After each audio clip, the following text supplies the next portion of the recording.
आज हम तैयार हैं एक नए विषय पर चर्चा करने के लिए एक्ट। जैसा कि आप लोग जानते हो, निधि कंपनी सन 2014 में यानी 2014 में इसका एक्ट लाया गया था और घोटाले होने शुरू हो गए थे बहुत सारे। एक नए एक्ट को लॉन्च किया जिसको हम कहते हैं निधि एक्ट। निधि कंपनी रजिस्टर्ड मत कीजिएगा। हेलो फ्रेंड्स, आज हम तैयार हैं एक नए विषय पर चर्चा करने के लिए जो है निधि एक्ट। जैसा कि आप लोग जानते हो, निधि कंपनी सन 2014 में यानी 2014 में इसका एक्ट लाया गया था। और ये एक्ट किस बेसिस पे लाया गया था? कुछ जो हमारी चिट फंड कंपनियां होती थीं, उन कंपनियों में बहुत सारे घोटाले होने शुरू हो गए थे, बहुत सारे प्रॉब्लम्स क्रिएट होने शुरू हो गए थे। बहुत सारी जो चिट फंड कंपनियां थीं वो लोगों के साथ फ्रॉड करने लगी थी। तो चिट फंड को बंद करके गवर्नमेंट ने एक नए एक्ट को लॉन्च किया जिसको हम कहते हैं निधि एक्ट। सन 2014 में ये एक्ट लॉन्च हुआ। अब तक इसमें बहुत सारे अमेंडमेंट हो चुके हैं, बहुत सारी मीटिंग्स इसकी हो चुकी हैं। हम कह सकते हैं कि निधि एक्ट में बहुत कुछ चेंजेस किए गए हैं।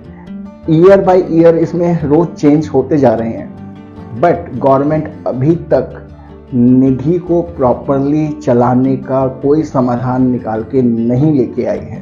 गवर्नमेंट अभी तक इस नतीजे पे नहीं पहुंची है कि निधि को चलाना चाहिए या नहीं चलाना चाहिए। इसका एक उदाहरण ये है कि NDH4 निधि के लिए जो एक बहुत ही महत्वपूर्ण फॉर्म है, उसको गवर्नमेंट की तरफ से यानी MCA की तरफ से अभी तक किसी भी तरह का अप्रूवल नहीं दिया जा रहा। यानी गवर्नमेंट ने फॉर्म भरवा लिए हैं, फॉर्म भरे जा रहे हैं, बट अप्रूवल नहीं मिल रहा। अब सन 2023 में गवर्नमेंट निधि को अमेंड करके लेके आई।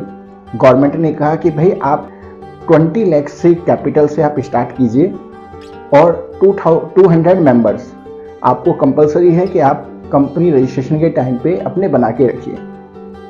कंपनी रजिस्ट्रेशन के टाइम का मीन्स कि 3 से 4 महीने में आपको कंप्लीट करना है, तो वो रजिस्ट्रेशन के टाइम पे ही लगा लीजिए। 4 महीने कोई बड़ी चीज़ नहीं होती। तो कंपनी रजिस्ट्रेशन टाइम पे आपको 200 members and 20 lakh capital complete करके रखनी है।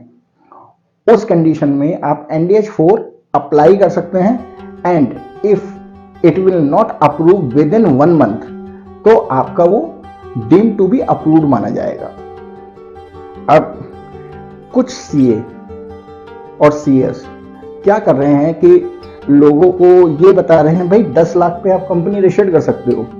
वी आर एग्री कि आप कोई भी पब्लिक लिमिटेड कंपनी 10 लाख से स्टार्ट कर सकते हैं, बट क्या निधि कंपनी 10 लाख से हम रजिस्टर्ड कर सकते हैं? Answer yes and no. अगर आप किसी भी तरह के फ्रॉड में नहीं फंसना चाहते तो कभी भी 10 लाख से निधि कंपनी स्टार्ट मत कीजिएगा।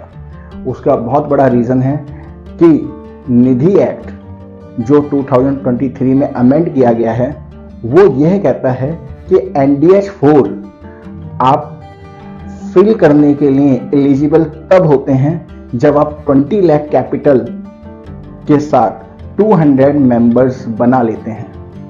अब 20 लाख कैपिटल ये एक छोटी सी कैपिटल है 20 लाख, बट बहुत ज़रूरी है क्योंकि अगर आपने 10 लाख से रजिस्ट्रेशन करवा लिया तो उस कंडीशन में क्या होगा?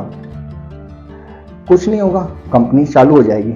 नहीं, company can not be start जब तक आप INC20 फाइल नहीं करते। ठीक है, हमने INC20 फाइल कर दिया, अब हमारी कंपनी बिजनेस स्टार्ट हो चुका है, ठीक है, बट क्या होगा? गवर्नमेंट कहती है कि आपको 4 महीने में NDH4 अप्लाई करना कंपलसरी है। ठीक है, अब हम 4 महीने बाद अप्लाई करने चले गए कि भाई हमने NDH4 खोला और उसको अप्लाई करने लगे, बट NDH4 के लिए 20 लाख कैपिटल कंपलसरी है। कोई नहीं, क्या बात है, हम कर लेते हैं ना, रजिस्ट्रेशन कर लेते हैं, इंक्रीज कर देंगे कैपिटल। कैपिटल इंक्रीज करने में क्या परेशानी है? बट जब हम कैपिटल इंक्रीज करने गए तो हमें पता लगता है you are not eligible for increasing this capital, क्योंकि आपने NDH4 फाइल ही नहीं किया। जब तक आपका NDH4 अप्रूव नहीं होगा आप कैपिटल इंक्रीज नहीं कर सकते। तो अब ना हमारा NDH4 फाइल हो सकता है, ना वो अप्रूव्ड हो सकता है, ना हम कैपिटल इंक्रीज कर सकते हैं। यानी कि as per government rule we are not eligible for running this Nidhi company. So it is a very big scam जो हर CA और CS आजकल बता रहे हैं। भाई 10 लाख की कैपिटल से आप गलती से भी निधि कंपनी रजिस्टर मत कीजिएगा। सो ये था आज का हमारा छोटा सा टॉपिक जो बहुत ज़रूरी था निधि कंपनी के बारे में। जैसा भी आपको लगा हो आप नीचे कमेंट्स ज़रूर करें, और वीडियो अच्छी लगी तो वीडियो को लाइक करना ना भूलें।